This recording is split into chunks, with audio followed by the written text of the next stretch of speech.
Bonjour à tous, dans ce 12e épisode Python, nous allons enfin nous intéresser à la modularité. Jusqu'à présent, on s'était contenté des notions élémentaires et essentielles en programmation, et là on va attaquer des concepts un peu plus avancés avec les vidéos qui vont suivre. Jusqu'à présent, au niveau de notre programme, nous avions tout écrit dans un seul fichier, comme ça qu'on avait fonctionné avec les premières notions que je vous ai montrées, je vous ai présentées dans les vidéos précédentes. Mais quand vous allez travailler sur un projet un peu plus conséquent, vous allez être amené, bien évidemment, pour des questions d'organisation, de hiérarchie, à travailler sur plusieurs fichiers, voire même avec des répertoires, différentes ressources. Et c'est tel qu'on le voit plus souvent dans des cas concrets. Si je prends l'exemple de Pandas, par exemple, ici, on voit que au niveau du projet, on a plusieurs répertoires, sous-répertoires, des fichiers différents, etc. Avec une véritable arborescence qu'on va pouvoir retrouver au fur et à mesure, et donc beaucoup plus de gestion. Déjà parce que ça permet de mieux organiser les choses. On peut par exemple séparer tout ce qui est rendu de la logique, de tout ce qui est par exemple interrogation avec une base de données ou ce genre de choses. D'accord, au niveau des différentes parties, des modèles, des données, etc. Et aussi parce que sur un projet, on n'est pas forcément tout seul. Il peut y avoir des situations où vous êtes plusieurs à travailler sur un même projet et on ne va pas forcément travailler sur les mêmes portions de code. Donc pour plein de raisons, plein de besoins nécessaires, il est utile de pouvoir travailler de manière modulaire pour pouvoir bosser en groupe, pour pouvoir travailler sur différentes parties ou séparer les choses comme il faut, et aussi pour une question de maintenabilité par la suite. Si on veut faire évoluer certaines parties d'un projet, par exemple, genre changer le rendu, on n'a pas forcément besoin de travailler avec tout ce qui concerne le traitement des données. Par exemple, ça n'aurait pas forcément de rapport. Donc c'est ce que vous allez voir, qu'on va aborder dès maintenant, qui ensuite sera donc vu comme ça dans cette vidéo, et vous pourrez le réutiliser si vous voulez après pour vous exercer et vous habituer à ça. Parce que bien sûr, moi sur les vidéos du cours, je ne vais pas forcément à chaque fois, juste pour dire que je le fais, créer tout un tas de fichiers par rapport à ce que je vous montrerai, puisque je suis là pour vous enseigner, vous montrer un petit peu différents concepts, différentes notions de Python. Au niveau de notre programme, on va créer ce qu'on appelle un module. On va avoir deux termes qui vont entrer cas de figure ici. On va avoir le terme de module et on va parler de paquet. Ce sont deux choses qui vont être très simples à représenter au niveau de Python, puisque là on représente un fichier. Vous allez voir, donc là le fichier qu'on a ici peut être assimilé, représenté comme un module, et un paquet sera finalement un ensemble, donc par exemple un répertoire. Pas nécessairement d'ailleurs, parce qu'on verra qu'il y a deux types de paquets différents en réalité, mais pour celui qu'on va utiliser, le paquet ordinaire, classique, on est au niveau du système de fichiers avec, eh bien vous l'avez vu, un ensemble de un répertoire qui va contenir éventuellement plusieurs sous-répertoires, plusieurs fichiers, donc plusieurs modules et sous-modules, tout simplement. Ça permet de regrouper tout ça, mais je vais revenir un peu plus dans le détail pour la suite. On va d'ailleurs, pour commencer, s'occuper des modules, voir un peu comment ça se passe. Je vais créer un module, justement, donc un nouveau fichier, mon programme ici. Ça suit bien sûr les mêmes règles de nommage que n'importe quel fichier, donc faites attention, pas de mots réservés, évitez les noms qui pourraient être un nom par exemple utilisé déjà par un autre module que vous avez sur votre système, donc faire un petit peu attention à ça. Je vous montrerai éventuellement une commande pour voir par exemple les modules natifs que vous avez, pour ne pas avoir des problèmes de conflit. Donc moi pour l'exemple, on va rester sur quelque chose de très simple, je vais appeler ça something, voilà, ma petite extension, et voici mon fichier, qui va servir de module où on va écrire quelques fonctions. Donc bien sûr, c'est un fichier de code comme un autre. Vous pouvez mettre des définitions, de la fonction, plus tard des classes, écrire des instructions, bref, tout ce que vous feriez en temps normal, comme on l'a fait jusqu'à présent. C'est juste qu'on va maintenant rentrer plus dans le détail technique de qu'est-ce que ça représente au niveau de Python, notre fichier. Je vais définir deux fonctions, très simplement. On va faire une fonction qui affiche juste un texte. On va rester sur des exemples très simples pour que ce soit clair pour vous. Et on va en faire une qui renvoie quelque chose. Max number, qui renvoie le maximum entre ces deux noms, je vais mettre ça entre parenthèses, donc renvoie A si A est plus grand que B, sinon tu renvoies B. Voilà, tout simplement, classique, vous êtes censé savoir faire ça et comprendre ce code à ce stade du cours. Maintenant, on va vouloir utiliser notre module ici. Ça, c'est notre fichier d'entrée, ça va être un petit peu notre point de départ du programme, d'accord, le script qui va être exécuté. On va par exemple garder cette habitude-là. Et le but, c'est de pouvoir faire utiliser ces fonctions ici. Si je me contente de faire ce qu'on a pu voir jusqu'à présent, on fait un petit appel ici. Maintenant, vous savez ce qu'est une fonction, on l'a vu dans l'épisode précédent. Je vais exécuter mon programme et on voit que j'ai une erreur directement qui est produite. On m'a dit que say hello n'est pas défini. Donc, il n'arrive pas à trouver finalement un élément au niveau de notre code qui porterait ce nom-là, cette identification-là. C'est normal puisqu'il va falloir importer le module. C'est ce qu'on va faire et on va utiliser pour cela un mot-clé. Alors on verra qu'il y a plusieurs manières de le faire, mais principalement on va utiliser import pour pouvoir importer le module en question. Le module en question, eh bien, c'est le nom du fichier sans son extension. Là, ils sont dans le même répertoire, donc au niveau de l'importation, ça va être facile. Mais juste ceci. Et là, le module est importé. À partir de ce stade, alors, il y a énormément de détails que je pourrais vous donner techniquement sur comment sont gérés les imports, etc. La gestion. Il se passe beaucoup de choses et vraiment, on pourrait donner plein de détails pendant des heures et des heures, parce qu'il y a plein d'opérations transparentes pour nous, mais qui se passent en réalité. Mais là, pour faire court, on a maintenant cet élément qui est accessible sur la portée globale. Vous savez, dans les noms. C'est-à-dire que notre programme à ce stade, c'est voilà, qu'il y a quelque chose qui s'appelle something et sur lequel on va pouvoir accéder. C'est notre module ici qui contient deux fonctions définies. Je vais donc pouvoir les appeler, mais pour ça, non pas en mettant ça, mais en indiquant d'où part cette fonction. Le module, on utilise un opérateur qui est le point ici pour accéder à un des contenus qu'il y a ici. Et donc là, en l'occurrence, je fais appel à ma fonction. Cette fois-ci, j'exécute mon programme et ça marche de cette manière.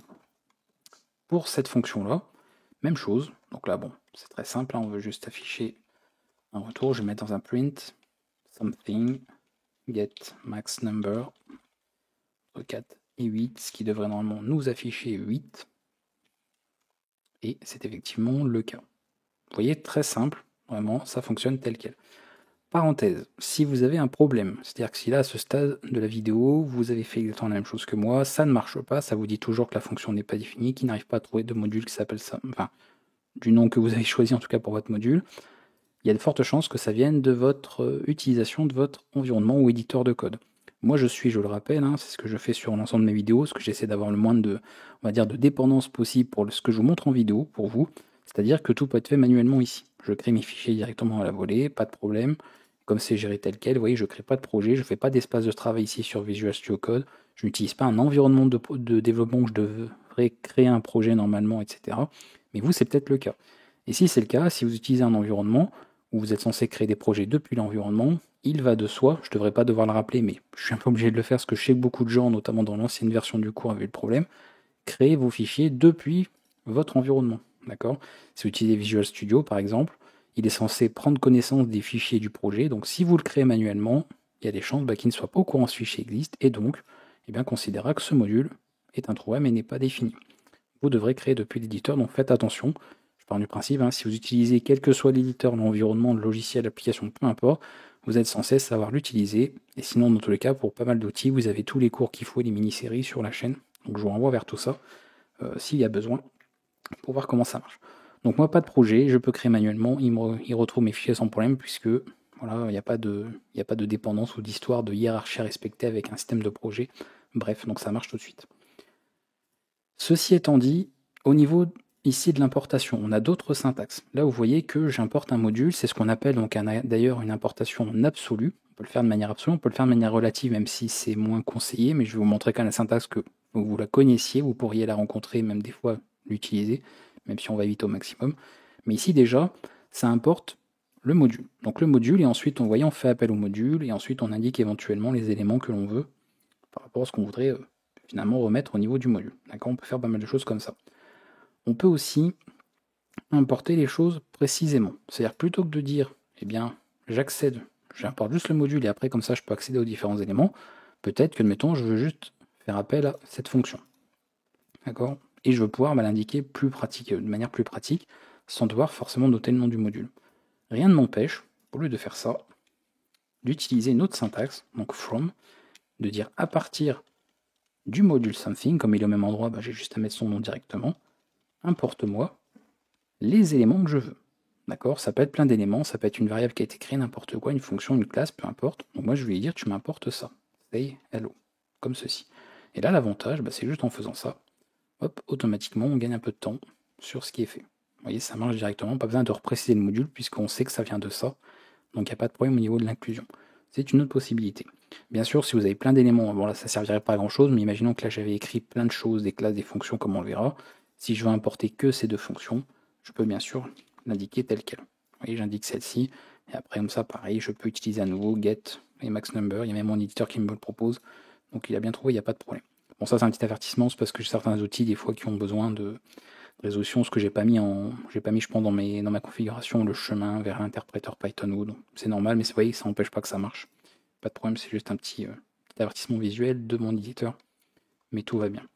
Voilà, donc on peut procéder de cette manière-là, soit donc en important juste le module directement, et vous devrez repréciser son nom, donc avec le nom complètement indiqué, soit à partir du module les éléments à importer, soit vous pourriez décider de tout importer. Alors, l'astérisque va dire qu'il importe tout, sauf ce qui serait précédé d'un tiré du bas. Donc si par exemple j'ai quelque chose qui s'appelle comme ça, il ne va pas l'importer. D'accord, c'est une notation qui est utilisée pour ça. Donc il va tout importer sauf ce qui est tel quel. Mais à éviter parce que pour pas mal d'outils d'analyse ou autres, c'est pas pratique au niveau de la traçabilité des erreurs et ça peut éventuellement masquer des inclusions. En faisant ça, vous dites très bien j'importe tout ce que contient mon module, mais ça veut dire que finalement, qu'est-ce qu'il importe? On n'en sait rien, puisque ça, l'astérisque ne vous indique pas ce qui est importé précisément. Là où, encore une fois, si je note ceci, on sait exactement ce qu'on importe, d'accord? Et si on fait juste un import something, dans tous les cas, c'est le module tel quel, donc après, vous utilisez les éléments que vous voulez, d'accord? Il n'y a pas de, on charge le module, mais on n'importe pas forcément tout directement individuellement. Donc, préférez toujours au maximum d'indiquer forcément ce que vous importez, simplement pour la lisibilité en fait. Vous savez ce que vous utilisez et évitez au maximum, si possible, cette syntaxe avec l'astérisque qui généralement n'est pas idéale et peut engendrer pas mal d'erreurs. On a aussi possibilité d'utiliser des alias. Si par exemple je fais, alors que ce soit avec l'écriture comme ça, from, ou l'écriture directement avec le import, ça fonctionne peu importe l'écriture. Mais si par exemple je trouve que ça c'est un peu trop long à répéter, admettons, d'accord, et bien je peux très bien choisir de raccourcir le nom du module. Voilà, un peu, vous verrez, peut-être que plus tard vous allez utiliser des modules qui ont des noms à rallonge et vous n'avez pas forcément envie de retaper le nom complet à chaque fois. Donc vous pourriez vouloir utiliser un petit raccourci. D'accord. Donc moi je peux très bien. Alors, c'est pas à faire, là, le nom est beaucoup trop petit, mais je pourrais très bien, par exemple, simplifier ça so. Et après, j'ai plus qu'à faire ça. Évidemment, on a raccourci grâce à ce petit as le nom du module. Mais attention, mettez quand même un nom un peu plus explicite. Mais si par exemple vous savez que vous allez souvent faire référence à ce module, pour éviter de devoir retaper something à chaque fois, on peut raccourcir les choses de cette manière. Donc c'est une possibilité, on peut faire ça comme ça, il n'y a pas de problème. Voilà, je pense que c'est pas mal. Donc là pareil, encore une fois, ça que je peux vous montrer, c'est pas plus mal, c'est pas pour le temps que ça prend. Ici, voilà, je peux très bien faire ça, say hello, et puis très bien par exemple dire hello. Voilà. Et je change carrément le nom de la fonction, je l'appelle hello, et vous voyez que ça marche. Il sait qu'en fait, il crée un alias hello qui est alias de ça, donc c'est la même fonction, pas de problème. Vous voyez, des petits raccourcis comme ça bien pratiques qu'on peut faire. Autre possibilité, également, si vous avez besoin souvent d'écrire quelque chose, si par exemple je veux souvent faire appel à cette fonction, say hello, je peux très bien passer par une variable. Donc j'importe mon module, en disant ok, voilà, le module est bien pris à la connaissance, donc il est dans la portée globale, ok, on a connaissance de ça. Et puis par la suite, voilà, hello, et bien ça fait référence en fait à l'affect something.sayHello. Voilà, voilà, même comme ça. Et là évidemment, hop, que c'est un remplacement, c'est comme si vous aviez écrit ça. Donc on revient à l'écriture que je vous ai montré au début de la vidéo. Et vous voyez que ça marchera aussi. Donc c'est plein de petits comme ça raccourcis, mais je pense que vous commencez à le comprendre aussi, si c'est surtout nouveau pour vous. Vous avez dû remarquer, ça va être le cas pour plein d'autres épisodes. Python propose énormément d'alternatives en termes de syntaxe. Après, on aime ou on n'aime pas. Il y a des gens qui préféraient qu'il n'y ait qu'une seule syntaxe pour faire les choses et qui soit la seule à utiliser. Mais Python fait partie de langage qui en propose plusieurs. Donc certains aiment peut-être moins, mais au moins, pour ceux qui aiment, sachez que vous avez plein de manières de faire les choses. Et si vous voulez juste vous contenter d'une seule, utilisez juste ça. Moi, je sais que je fais souvent ça, j'importe le module, parce que je préfère nommer les choses plutôt que ce soit implicite. Et je préfère écrire tout au complet plutôt que, d'utiliser des raccourcis ou de masquer des modules, masquer des noms. Voilà, je préfère avoir les noms exacts des choses, comme ça je sais à quoi ça correspond par rapport à mon code. Mais c'est encore une fois juste une question de préférence, et on n'a évidemment pas tous les mêmes préférences, donc pas de problème là-dessus. Voilà pour ces explications à ce niveau. Vous avez peut-être remarqué tout à l'heure, quand je suis passé ici vite fait, qu'il y avait un petit répertoire qui s'est créé ici. Il y a un répertoire qui n'était pas là tout à l'heure. Je peux le refaire. Hop, ce répertoire n'existe pas. Je vais réexécuter mon programme. Donc ici, évidemment, il ne fait rien, mais peu importe. Et vous voyez que j'ai un répertoire qui s'est créé et qui porte ce nom PyCache, avec notamment des tirés du bas avant et après. C'est tout simplement la mise en cache qui a été faite de votre module. Alors contrairement à ce qu'on pourrait penser, ça ne va pas accélérer ou optimiser l'exécution du module, du code du module.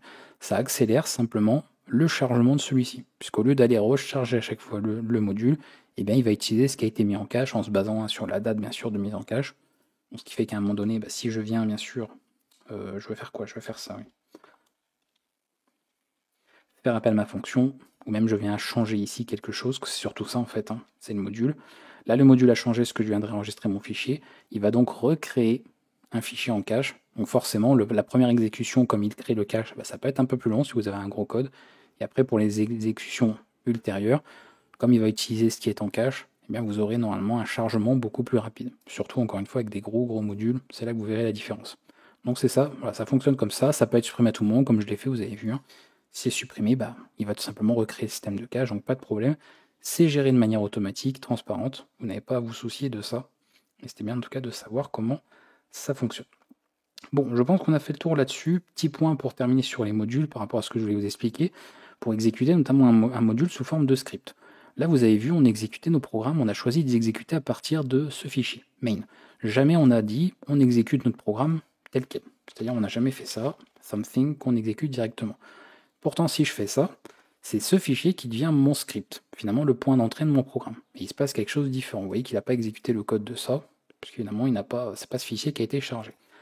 Donc quand on charge un fichier comme ça pour une exécution, c'est exécuter un programme sous forme de script, tout simplement, et il y a des petites choses qui se passent, notamment le fait d'avoir donc un nom, d'accord, il va y avoir alors je ne vais pas trop entrer dans les détails sur les attributs, etc., c'est des choses qu'on verra plus tard au niveau de ce cours, mais on a une petite information à indiquer au niveau du module, qui pourrait même être là d'ailleurs, c'est-à-dire de faire ceci. Encore une fois, je ne rentre pas trop dans le détail dans le nom parce que c'est des choses qu'on n'a pas forcément vues encore à ce stade. Donc c'est tiré du bas, name, voilà, comme ceci est pareil. Donc, vous voyez, syntaxe qu'on retrouve, hein, comme le PyCache tout à l'heure qu'on avait vu aussi avec des deux tirés du bas avant et après, les underscore. Et ensuite on fait une condition en vérifiant ceci. Ça veut dire simplement, donc il y a cet élément, je ne peux pas trop vous donner de détails là-dessus, qui existe pour chacun des fichiers, donc chacun des modules, et quand le programme est exécuté en tant que script, cette donnée prend cette valeur. Alors c'est ça pour tout le temps, c'est pas parce que mon fichier s'appelle main que j'ai mis main ici, hein, si c'était something ce serait pas ça. Voilà, non, c'est main partout. C'est juste qu'il dit, voilà, si j'exécute, je fais ceci, Python main. J'exécute ce fichier-là, et bien c'est lui dont cette donnée name va prendre cette valeur de main, mais si je le fais pour lui, c'est la même vérification, vous voyez. Et là, il y a autre chose qui va s'exécuter. Donc, le seul moyen facile de le voir, c'est de faire ça, mettre un code, parce que c'est une condition, d'accord, comme ceci, et ensuite de mettre cette condition, en changeant plutôt le nom, que vous voyez la différence. Comme c'est une condition, ça indique si ce fichier est exécuté comme point de démarrage d'exécution, donc comme script de départ, eh bien le code qui est dans la condition sera exécuté. Et vous allez voir le côté pratique, ça peut avoir ce genre de système-là. Bon là, j'exécute directement à partir de main. C'est lui qui rentre dans cette condition, donc ça m'exécute bien les instructions à l'intérieur. Ok. Je fais la même chose maintenant avec something. Et vous voyez que c'est bien lui qui est exécuté, en tout cas sa partie de code qui est exécutée ici. Donc ça, c'est très pratique. C'est-à-dire que vous pourriez, dans un projet, travailler avec votre programme complet en vous disant, bon, ça, c'est le point de départ de mon projet, d'accord, au global. C'est toujours ce fichier qui sera exécuté. Mais vous êtes en train de développer des modules et vous voulez tester ces modules de manière isolée. Alors bien sûr, hein, après, quand on fait des tests unitaires, d'intégration, tout ça, on a tout un système autre qui est à part pour faire des tests. Mais vous êtes peut-être sur les premières ébauches, vous voulez quand même effectuer des petites vérifications, peut-être même initialiser des choses, tester un peu de code, en fait, certaines choses. Eh bien, vous pouvez le faire directement ici. L'avantage, c'est que vous allez pouvoir tester, par exemple, et faire exécuter des instructions de manière isolée pour ce fichier. Donc là, on pourrait tester différentes choses. On peut par exemple vérifier que nos fonctions marchent bien. Donc dire, tiens, là, j'en ai écrit deux, je vais voir que celle-ci fonctionne bien. Et puis après, voilà, je récupère involontairement ça de 4, 8, et ensuite, voilà, je fais ceci. Le max est, voilà, comme ceci. Et on peut tester. Donc là, j'importe ça ici. À nouveau, si j'exécute main, vous voyez, il ne fait pas ça, il n'exécute jamais ce code. Parce que ce n'est pas ce fichier que j'ai exécuté. Il n'est plus le point d'entrée, donc il n'est pas le script d'exécution. C'est lui, le script d'exécution, donc c'est sa partie à lui. Ce code est ignoré. Tout ce qui est fait en cette condition est ignoré, et ça tombe bien. ne voulez pas de ça, on est en train de tester notre programme au global, pas de problème. Mais là maintenant, j'ai envie de tester précisément ce module something, donc je l'exécute de lui-même, directement lui, et là vous voyez que je rentre effectivement dans son bloc de code, donc dans sa condition, dans son bloc de code, et ça me permet comme ça de tester du code. Donc ça c'est très pratique. Voilà. Souvent ce que vous verrez dans beaucoup de code, il y a pas mal de gens, quand ils vont faire par exemple un petit programme ou autre, ils vont faire une fonction main pour mettre tout leur code, même des fois dans le fichier là, hein, le fichier de départ, ils font la fonction main et comme ça, directement ils exécutent. Ça permet de faire des vérifications, notamment après quand on va travailler avec des arguments ou autres. Voilà, ça peut être nécessaire de faire des vérifications, de charger des ressources, tester des petites choses en fait, et de s'assurer que si on exécute, enfin plutôt qu'on importe ça d'ailleurs, en tant que module, on ne va pas exécuter ce code. C'est là tout l'intérêt qu'il peut y avoir à utiliser ce genre de syntaxe. Donc vous avez qu'une ligne à connaître, hein, c'est ça. C'est toujours la même. Vous mettez ça à la fin, bien sûr, au plus bas de votre fichier, pour indiquer le code qui doit être exécuté, si c'est ce fichier que vous exécutez directement avec votre interpréteur, et pas au travers d'un chargement de module ou autre. Je pense que c'est suffisamment clair comme je vous l'ai expliqué. Voilà, c'était ça que je voulais qu'on voie pour terminer avec cette histoire de module. Et vous voyez qu'il n'y a rien de compliqué en termes de syntaxe, tout ça, c'est assez simple de voir comment ça marche. C'est vrai que j'avais pas dit, j'avais dit ouais, les imports relatifs, je ne vous ai pas forcément montré, mais c'est assez proche de comment fonctionnent les systèmes d'arborescence sur les systèmes de fichiers. C'est-à-dire par exemple, si je voulais importer, alors ce serait un peu bizarre, un élément venant d'un répertoire parent, vous voyez, le répertoire qui serait d'avant, donc par exemple celui-ci, EN, pour EvoluNoob, et bien on peut indiquer ici des points au niveau de cet endroit. Par exemple, je peux avoir cette syntaxe, donc je vais la mettre en commentaire. Je vais faire par exemple quelque chose comme ça, alors from ou autre, mais bon, généralement là c'est avec from qu'on le fait. Je fais from, point, import, quelque chose, d'accord? Cette syntaxe va indiquer qu'on cherche en fait un module, d'accord? Alors, un paquet, mais on va parler après de paquet, un sous-paquet, etc. Je vais venir dessus après. Donc, un module ou un sous-paquet, peu importe, qui s'appelle other, ok, et qui est dans le répertoire, voilà, où nous sommes, ok, dans le même répertoire que le fichier ici main.py. Voilà. Ça, vous le savez, normalement, le point d'informatique, c'est pour indiquer les répertoires courants. On utilise ça dans le terminal. Hein. D'ailleurs, Windows, il me le fait tout seul, voilà, PowerShell. Quand je fais ça, je mets main, je fais tab, et hop, il autocomplète automatiquement, il se remplace en mettant un anti-slash et met le point. C'est pour dire le répertoire courant, slash pour dire je vais dans cette arborescence et le fichier main. Donc c'est quelque chose qu'on connaît, hein, le point, pour indiquer le répertoire courant. Donc ça, c'est ce que ça veut dire. Dans le même répertoire où je me trouve, tu importes ce module, donc il va chercher un fichier, en l'occurrence other.py, ou alors un paquet qui s'appelle comme ça, mais on va parler des paquets juste après. Autre syntaxe qu'on peut retrouver, que vous verrez souvent, c'est avec le 2 points cette fois-ci. Que je fais quelque chose comme ça. En fait, ça double. Si ça, c'est le répertoire courant, si je mets 2 points, en fait, c'est le répertoire d'avant, donc c'est le répertoire parent. Donc dans le répertoire parent de ce fichier, on cherche un module, un paquet, voilà, qui s'appelle comme ça. Et parfois, bien sûr, on peut le retrouver autrement. Bien sûr, je peux indiquer un nom directement. Donc, de faire ceci. Et je vais mettre, par exemple, subtruc. Là, je n'ai pas trop dit dans les noms, peu importe. Voilà, comme ceci. Et là, il va chercher dans le répertoire, il va se rediriger dans le répertoire parent. Et ensuite, chercher qu'il y a dans ce répertoire parent un répertoire qui s'appelle comme ça. Et importer voilà, ce module dedans. Ou paquet, encore une fois, mais on va voir après la différence entre les deux. Donc, vous comprenez? Donc là, on revient au répertoire parent. Et à partir de ça, on cherche un dossier qui s'appelle tel quel.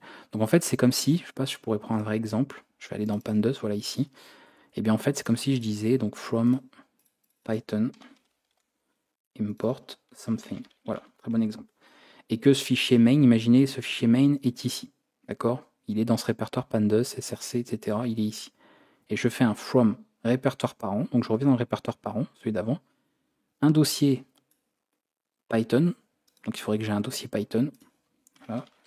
Et dans celui-ci, tu m'importes quelque chose, module ou paquet, qui s'appelle something. L'un ou l'autre. Voilà comment ça fonctionne. Donc c'est pour ça, vous comprenez, je pense assez vite que ça peut être vite casse-pied, casse-tête, ça peut être très vite sujet à des erreurs, ça peut aussi masquer pas mal de choses, et au niveau, pareil, de la traçabilité des erreurs, c'est pas idéal. Donc, si vous pouvez l'éviter, les imports comme ça en relatif, évitez-les au maximum et préférez ce que je vous ai montré au début, c'est-à-dire faire une importation en absolu, d'avoir des chemins complets, ce sera beaucoup plus sûr, on va dire, à ce niveau-là. Mais après, vous faites comme vous voulez, les deux sont parfaitement acceptés, bien sûr. C'est vous qui voyez. Alors, je vous ai parlé de module, justement, tout à l'heure, je parlais rapidement de paquets, et même là, j'ai encore fait allusion à des paquets, donc qu'est-ce que l'on parle? De quoi parle-t-on au niveau paquet? Je vous l'ai dit tout à l'heure, c'est simplement un regroupement de fichiers, donc des modules, ou même d'autres paquets d'ailleurs, dans un répertoire. En tout cas, c'est comme ça que c'est fait sous forme de fichiers. Ça, ce sont les paquets classiques. Ok. Il peut y avoir également des paquets d'espace de nom. C'est-à-dire qu'on peut avoir plusieurs portions de code et on va indiquer par exemple voilà, que ces différentes portions de choses font partie du même paquet, mais elles ne seront pas forcément au même endroit physiquement. Tu vois, vous voyez, ce ne sont pas forcément des portions de code ou des modules qui seront dans le même système de fichiers, ou en tout cas dans le même répertoire, etc. Mais qui peuvent être de plein d'endroits différents, en réseau ou dans une archive compressée ou je ne sais pas quoi, et faire partir de ça. Donc nous, bien sûr, ce qui nous intéresse au niveau du code, c'est la partie paquet classique, donc ceux qu'on retrouve ici, et qui eux sont fortement rattachés au système de fichiers, puisque ça représente par exemple un répertoire. Comment les retrouver facilement? Ça va être simple. Si je vous montre un exemple très rapide à ce niveau-là, on va créer un répertoire. Donc pareil, je vais faire des choses, hein, peu importe, on ne va pas s'embêter là-dessus au niveau du nom. Je vais l'appeler pack ici, et voilà. J'ai un paquet, alors c'est pas tout à fait vrai, il me manque une info, mais le répertoire est fait. On va créer un fichier à l'intérieur, et c'est là qu'il va effectivement devenir un paquet au niveau de Python. Donc tirer du bas, init, tirer du bas, .py. Ce fichier peut être laissé vide. Et généralement, si vous ne savez pas quoi mettre dedans, il vaut mieux le laisser vide. Voilà, il n'y a pas de problème. De toute façon, dès lors qu'il est là, ceci est un paquet. Voilà. Ce répertoire est un paquet, il contient un fichier init, pas de problème. Sinon, vous pourriez, je vous montrerai des exemples de toute façon à la fin de cette vidéo avec Pandas, et bien ici, écrire par exemple de l'initialisation de ressources parfois, importer des modules, voilà, on peut faire ce genre de choses, mettre éventuellement des informations via des variables, peu importe, mais vous pouvez peut-être comprendre le problème que ça peut avoir aussi de tout ça, et bien c'est qu'on va masquer les choses. Parce que automatiquement, quand on va charger les paquets, c'est Python qui va en fait aller lire ces fichiers-là et donc exécuter les instructions. Alors si vous chargez des modules, forcément vous, quand vous allez utiliser le module, vous n'allez pas voir ce qui a été chargé. Et on revient au problème de tout à l'heure avec l'astérisque, qui est que on masque des importations de modules ou de paquets, on ne sait pas finalement ce qui a été importé, et ça peut forcément être problématique. Donc faites-le si vous savez ce que vous faites, surtout avec les connaissances que vous allez accumuler par la suite en Python. Si vraiment vous ne savez pas ce que vous pourriez mettre là-dedans, ne mettez rien, mais créez quand même le fichier. D'accord? Il faut que le fichier existe, même s'il est vide. Vous allez voir, de toute façon, dans l'exemple avec Pandas, on va retrouver je pense, il y a de fortes chances qu'on retrouve des fichiers init qui n'ont pas de code dedans, c'est sûr et certain. Et vous voyez comme ça, dans un cas concret, que c'est utilisé aussi, il n'y a pas de problème. Donc une fois que c'est fait, ça peut contenir aussi des répertoires, des fichiers directement. Donc là, j'aurais pu très bien dire, mon fichier something, il va être là-dedans. Hop, on le met ici, dans ce paquet. Voilà. C'est un module. Voilà, un module dans un paquet. Et puis je peux avoir un sous-paquet, un sous-module, peu importe. Donc sous-module, ce serait plusieurs autres fichiers. Donc là, je vais faire un nouveau répertoire, other. Je vais remettre un init dedans, je vais le copier-coller ce qu'il est vide. Voilà, donc ça y est, other est un sous-paquet. Et ensuite, il peut contenir plein de choses. Il peut contenir, là, je sais pas. Je vais mettre moda. Voilà, je vais faire comme ça plutôt. Mode B, mode C, etc. Donc, si vous comprenez un peu au niveau de l'arborescence, pour que ce soit un paquet, il faut un fichier init. Et après, les modules, ce sont des fichiers tels quels. Et à quoi ça sert? Vous l'avez compris, c'est pour organiser tout ça. Voilà, encore une fois, dans un jeu, dans une application, peu importe un site, vous pouvez organiser par hiérarchie, par ordre, mettre par exemple ce qui est le rendu dans un répertoire, voilà, avoir un sous-répertoire de votre module. Là, par exemple, on pourrait dire ce sont des modules qui fonctionnent sur la même chose, par exemple le rendu, et puis on va avoir un autre sous-paquet avec tout un tas de modules qui vont concerner la logique, un autre paquet avec les modules qui vont concerner la gestion des données en base, etc., etc. Et on peut comme ça séparer les choses. Et donc avoir toute une arborescence bien structurée à ce niveau-là. Et donc il faut bien prendre ça un petit peu en compte. Alors justement, le init, qu'est-ce qui pourrait éventuellement être mis dedans? Bien, comme je vous l'ai dit, ce sont des importations. Donc si à un moment donné, je veux importer quelque chose, je ne sais pas quoi, voilà, je peux l'importer ici. Je peux aussi indiquer ce qui doit être importé si je venais à utiliser notamment, pour faire un index par exemple, une importation avec le fameux astérisque, en utilisant à nouveau, vous voyez cette notation un peu bizarre qu'on expliquera un peu plus tard dans le cours, et on affecte une liste de choses. Voilà, donc par exemple, je peux me dire, voilà, tu importeras ma fonction sayHello, tu importeras une variable voilà, que j'ai appelée comme ça, parce qu'on peut importer des variables, une classe, alors qui représentera un joueur, ou je sais pas quoi. Comme ça vous fait, ça vous fait simplement une table des matières, des éléments qui seront importés si on choisit d'importer tout. Voilà, ça filtrera en fait les éléments importés. Mais encore une fois, faites-le si vous savez ce que vous faites, surtout avec ce que vous apprendrez par la suite. Si vous ne savez pas, vous laissez ce fichier vide et je vous assure que vous aurez beaucoup moins de problèmes au niveau de vos codes et de vos projets. Voilà, au niveau des paquets, au moins on a fait le tour sur ces différentes explications. Après, bon, au niveau importation, pareil, au niveau un paquet, après vous créez des modules dedans, donc vous importez les choses comme vous le feriez. Donc bien sûr, il n'y a pas de problème, c'est toujours la même chose là-dessus. Et je pense qu'on a fait le tour, en fait, au niveau des explications sur ça. On a fait le tour, donc on va pouvoir passer maintenant à on va terminer vraiment la vidéo, quelques exemples concrets finalement avec Pandas. Donc encore une fois, une véritable application utilisée en production concrète, réaliste, etc. Pour vous voyez un petit peu comment c'est géré. Donc là, vous voyez, je suis dans le répertoire Pandas, directement, hop, fichier init. Donc on sait que ce répertoire Pandas est un paquet Python. Est-ce qu'il y a quelque chose dedans? Oui, lui, il y a beaucoup de lignes, effectivement. Donc vous voyez, alors ça c'est normal, c'est importé comme ça. C'est vrai que je ne vous ai pas forcément dit aussi de quelle est la convention au niveau de l'import. Par convention, c'est pas obligatoire, mais généralement on importe. Alors ça c'est un cas particulier, le future, parce qu'il y a des tirés du bas. Mais sinon vous importez les modules natifs, ensuite les modules éventuellement qui viennent de paquets ou de choses à installer, et ensuite vous terminez par les modules locaux, c'est-à-dire ceux que vous avez créés vous-même. Voilà, mais c'est pas obligatoire, c'est juste une convention. Vous n'êtes pas obligé de la suivre, vous faites comme vous voulez. Mais principalement, c'est ce que vous allez retrouver. Donc là, vous voyez, il y a pas mal de codes, ils sont faits des vérifications. Là, ça importe pas mal de choses. Des fois, c'est mis dans un NuPlay pour mettre tout ce qui est importé, donc beaucoup de choses. Est-ce qu'il y a un hall quelque part? Voilà. Vous voyez, le hall, il est ici pour indiquer ce qui va être importé. Bref, est-ce qu'on a un autre exemple ici? J'aimerais bien qu'on trouve un exemple vide, un init qui soit vide. Donc là, vous voyez à nouveau un sous-paquet. Et ben voilà, je vous avais dit qu'à coup sûr, il y a un avoir. Donc effectivement, vous voyez, ce init est vide, mais au moins ça fait que Python va considérer ce répertoire core comme un paquet Python et pas juste comme un répertoire dans notre système de fichiers. Et ainsi de suite. Un autre init ici, il est comment celui-ci, il y a beaucoup de choses qui sont importées. À nouveau le hall. Donc vous voyez, ça tout dépend de comment c'est fait. Et bien sûr, bon, je pense que vous avez vu un petit peu on a vu déjà des imports un peu partout. Si je vais dans un fichier au hasard, voir des exemples comment c'est fait.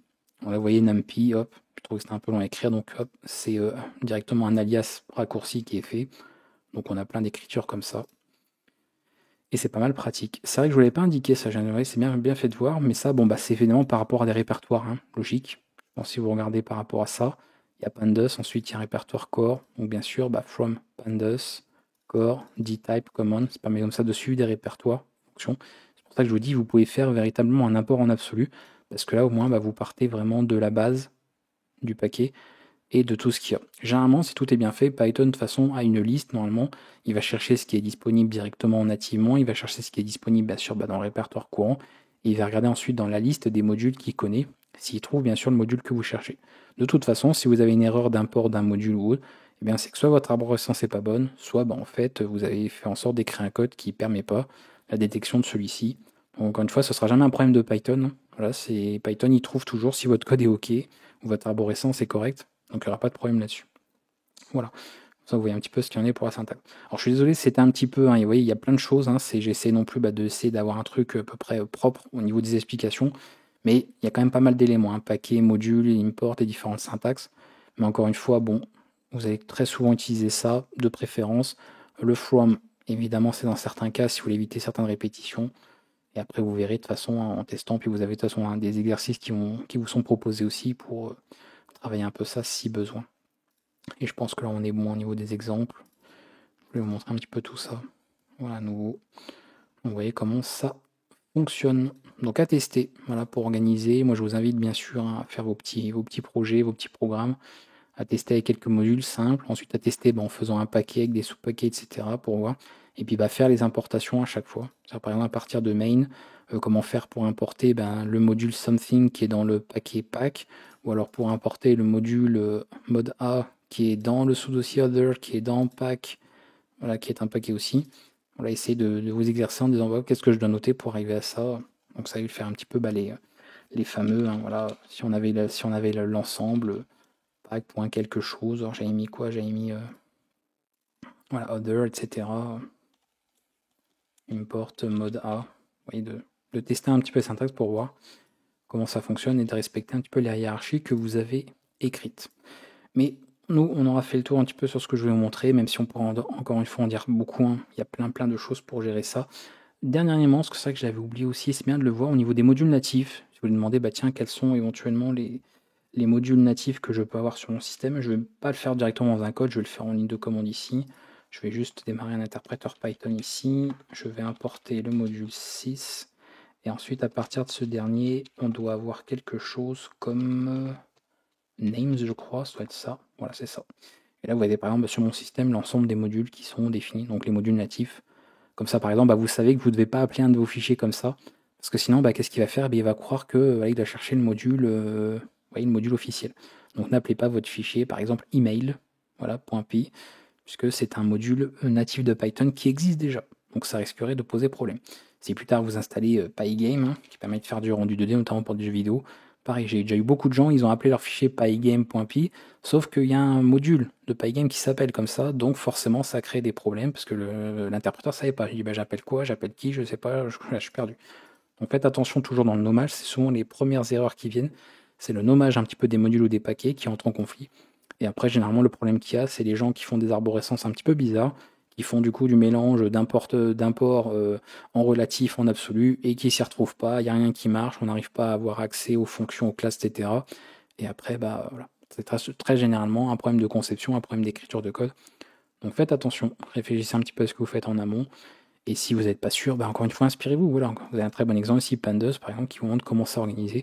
Vous voyez, c'est très simple. Encore une fois, il y a la base ici, et après on a tous les sous-dossiers. Et vous voyez, tout est organisé d'une manière logique, et ça fonctionne. Voilà, le projet fonctionne, il n'y a pas de problème d'erreur d'import ici. Tout fonctionne très bien. Si à la moindre question, n'hésitez pas, cette vidéo était un peu longue, mais cette vidéo était vraiment nécessaire, il fallait le faire, il fallait qu'on voie ça à ce stade. Maintenant, dès maintenant et pour les prochaines vidéos, vous pourrez écrire vos projets dans plusieurs fichiers, créer des modules. Comme je vous le disais, moi je ne le ferai pas systématiquement parce que ça n'a pas de sens pour les choses qu'on va aborder pour la suite. On ne va pas revoir les modules à chaque fois, maintenant on l'a vu dans cet épisode. Donc je continuerai de faire majoritairement les choses dans un seul fichier, sauf s'il y a besoin de le faire dans plusieurs. Donc ne soyez pas surpris, c'est pas qu'il faut le faire dans un seul, c'est que c'est plus pratique moi pour les vidéos. Mais vous, bien sûr, prenez les bonnes habitudes dès le départ pour ce que vous faites et de ne pas, bien sûr, tout écrire dans un fichier, sauf si vous avez 3 lignes de code, ou alors sauf si vous faites un petit script en local pour, je sais pas moi, récupérer vos dépôts sur Git ou faire du renommage de fichiers. Dans ces cas-là, on n'a pas besoin de sortir le lance-roquette pour se débarrasser d'une mouche, ça va de soi. Mais si vous voulez travailler sur des projets conséquents en groupe ou autre, bien sûr, prenez l'habitude de travailler de manière modulaire. Cela vous sauvera la vie pour la suite. A bientôt et on se retrouve pour le prochain épisode.